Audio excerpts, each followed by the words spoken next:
দর্শক, আন্তর্জাতিক কূটনীতিতে একটা কথা খুব প্রচলিত আছে, যার ভারতের মতো বন্ধু আছে তার ধ্বংস হওয়ার জন্য আর কোনো শত্রুর প্রয়োজন নেই।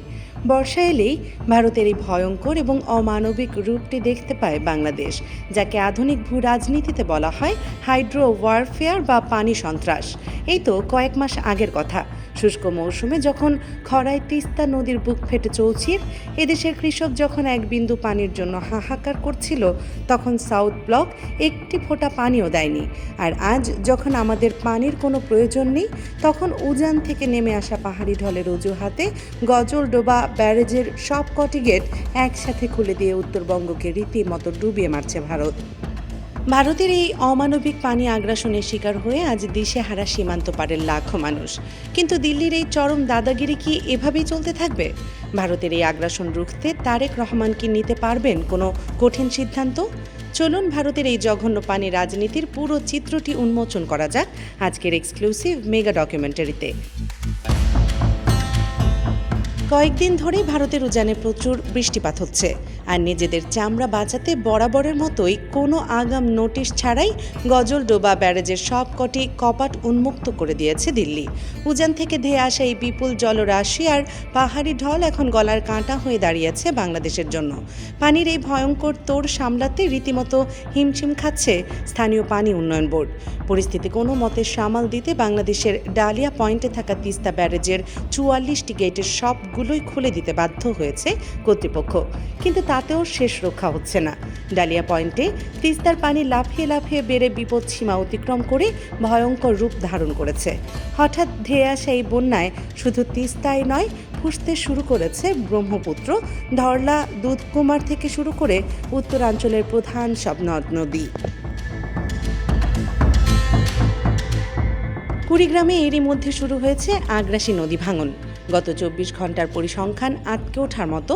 ধরলা নদীর পানি সেতু পয়েন্টে ১৬ সেন্টিমিটার, তিস্তার পানি কাউনিয়া পয়েন্টে ১১ সেন্টিমিটার, ব্রহ্মপুত্রের পানি চিলমারি পয়েন্টে ১২ সেন্টিমিটার এবং নুনখাওয়া পয়েন্টে ১৮ সেন্টিমিটার পর্যন্ত বৃদ্ধি পেয়েছে। নদীর তীরবর্তী অন্তত ৩৫টি স্থানে শুরু হয়েছে ভয়াবহ ভাঙন। চোখের সামনে বাপ দাদার ভিটে বাঁটি নদীর গর্ভে বিলীন হতে দেখে দিশেহারা হয়ে পড়ছেন নদীপাড়ের মানুষ। অনেক পরিবার বাধ্য হয়ে নিজেদের গবাদি পশু আর শেষ সম্বলটুকু নিয়ে নিরাপদে আশ্রয়ের খোঁজে ছুটছেন। শুধু উত্তরবঙ্গ নয়, এই পানি সন্ত্রাসের আঁচ লেগেছে ময়মনসিংহের সীমান্তবর্তী হালুয়াঘাটেও। সেখানে পাহাড়ি ঢলে অন্তত ১৪টি গ্রামের হাজারো মানুষ চরম দুর্ভোগের শিকার হয়েছেন। লালমনিরহাটের ৫টি উপজেলার উপর দিয়ে বয়ে যাওয়া তিস্তা নদীতে সামান্য পানি বাড়লেই নিচু এলাকাগুলো তলিয়ে যায়। নীলফামারীর ডিমলা উপজেলার পূর্ব ছাতনা ইউনিয়নের হাজারো পরিবার সোমবার রাত থেকে পানিবন্দী হয়ে পড়েছে। স্থানীয় চেয়ারম্যান হাফিজুর রহমান জানিয়েছেন, চর এবং নিম্নাঞ্চলের মানুষ দিশেহারা হয়ে উঁচু জায়গায় ছুটছে। প্রায় ১,০০০ পরিবার পুরোপুরি পানির নিচে তলিয়ে গেছে। তিস্তা পাড়ের সাধারণ মানুষের ক্ষোভ এখন চরমে। গড্ডিমারি গ্রামের বাসিন্দা মোবারক আলী এবং মমতাজ মিয়াদের চোখে মুখে এখন শুধুই আতঙ্কের ছাপ। রাস্তাঘাট তলিয়ে গেছে, যে কোনো মুহূর্তে পানি ঢুকে পড়তে পারে লোকালয়ে। সাবেক স্কুল শিক্ষক মহিউদ্দিন চরম ক্ষোভ প্রকাশ করে বলেন, ভারত গজলডোবার সব গেট খুলে দিয়ে আমাদের পানিতে ভাসাচ্ছে। আমরা এখন আর কোনো সাময়িক ত্রাণ চাই না, আমরা চাই ভারতের এই পানি আগ্রাসন চিরতরে বন্ধের স্থায়ী ব্যবস্থা। তিস্তা ব্যারেজের নির্বাহী প্রকৌশলী অমিতাভ চৌধুরী এবং লালমনিরহাট পানি উন্নয়ন বোর্ডের নির্বাহী প্রকৌশলী সুনীল কুমার জানিয়েছেন, তারা সার্বক্ষণিক পরিস্থিতি পর্যবেক্ষণ করছেন। ঝুঁকিপূর্ণ বাঁধগুলো রক্ষায় সর্বোচ্চ চেষ্টা চালানো হচ্ছে।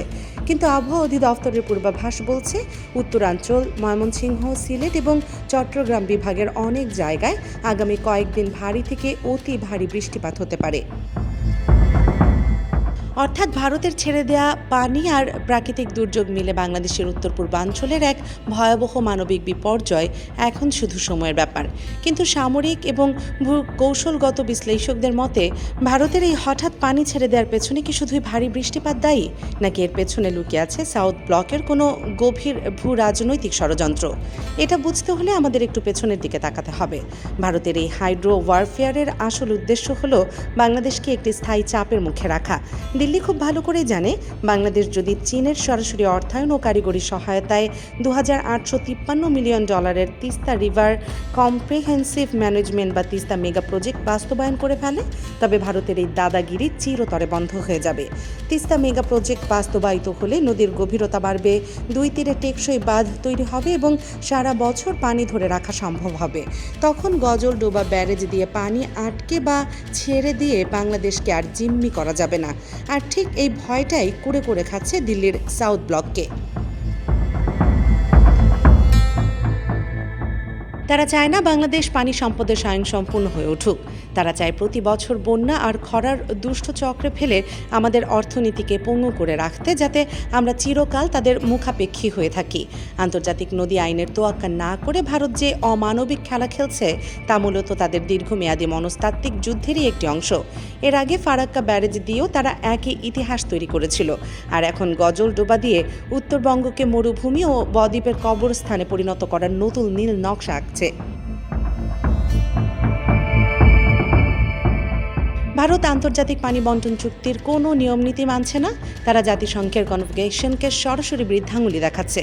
কিন্তু পরিবর্তিত এই ভূ রাজনৈতিক প্রেক্ষাপটে তারেক রহমানের নেতৃত্বাধীন নতুন সরকারের সামনে এখন এক ঐতিহাসিক সুযোগ এসেছে।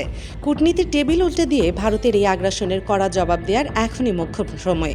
এতদিন ভারত ভেবেছিল তাদের এই পানি সন্ত্রাস নিয়ে ঢাকা থেকে কেউ কোনো শক্ত প্রতিবাদ করবে না, আগের মতো মুখ বুঝে সব মেনে নেবে। কিন্তু এখন দৃশ্যপট বদলে গেছে এবং দেশের মানুষের চোখ এখন নতুন সরকারের দিকে। আন্তর্জাতিক আদালতে ভারতের এই পানি সন্ত্রাসের মুখোশ খুলে দিয়ে চীনের সাথে তিস্তা মহাপরিকল্পনা দ্রুত বাস্তবায়নের বিকল্প এখন আর বাংলাদেশের হাতে নেই। প্রয়োজনে জাতিসংঘের ভারতের এই হাইড্রো ওয়ারফেয়ারের বিরুদ্ধে শক্ত রেজুলেশন পাশ করাতে হবে।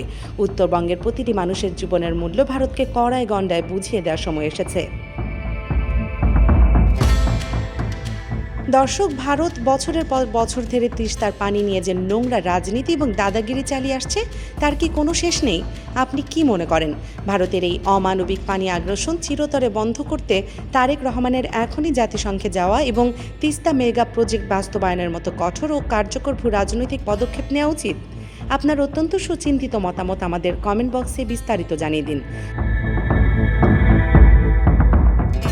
ভিডিওটি ভালো লাগলে একটি লাইক দিন এবং আন্তর্জাতিক রাজনীতি ও প্রতিরক্ষার এমন সব এক্সক্লুসিভ মেগা ডকুমেন্টারি সবার আগে পেতে দেশ নিউজ 24 চ্যানেলটি এখনই সাবস্ক্রাইব করে বেল আইকনটি বাজিয়ে রাখুন। সত্যের পক্ষে থাকুন, আমাদের সাথেই থাকুন। আল্লাহ হাফেজ। বৃষ্টি হচ্ছে, তারপর পানি নেমে সারেনি। ইতিমধ্যে আবার আমাদের মুহুরী নদী দিয়ে ফেনী থেকে সে পানিটি আসছে। এখন যে অবস্থা আসছে, নদী থেকে পানি আসছে, এখন বন্যার পর্যায়ে চলে গেছে।